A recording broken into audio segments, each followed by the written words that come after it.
ముఖ్యమంత్రి చంద్రబాబు నిలదీసిన వైఎస్ఆర్సీపీ అధ్యక్షుడు మాజీ సీఎం వైఎస్ జగన్ మా ప్రభుత్వంలో 5 ఏళ్లలో చేసిన రుణంలో మీరు ఏడాదిలో చేసిన అప్పు 44%, మీరు అడ్డగోలుగా భారీగా అప్పులు చేసిన అభివృద్ధి జాడలేదు, సంక్షేమం ఊసేలేదు, మీ దశాబ్దాల అనుభవం ఏడాదిగా రాష్ట్రానికి ఇచ్చింది ఇదేనా?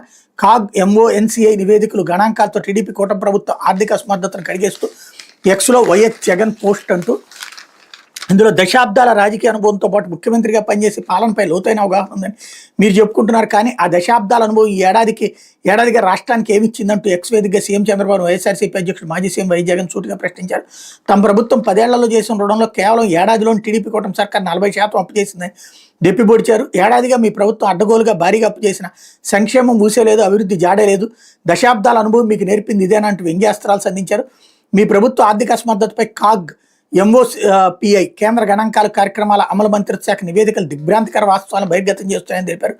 కాగ్ ఎంఓఎన్పిఐ నివేదికలు ఆ సంస్థలు వెల్లడించిన గణాంకాలు ఉటంకిస్తూ ఏడాదిగా చంద్రబాబు కూటమి ప్రభుత్వ ఆర్థిక అసమర్థతను కడిగేస్తూ ఎక్స్లో తన ఖాతాలో వైఎస్ జగన్ సోమవారం పోస్ట్ చేశారు.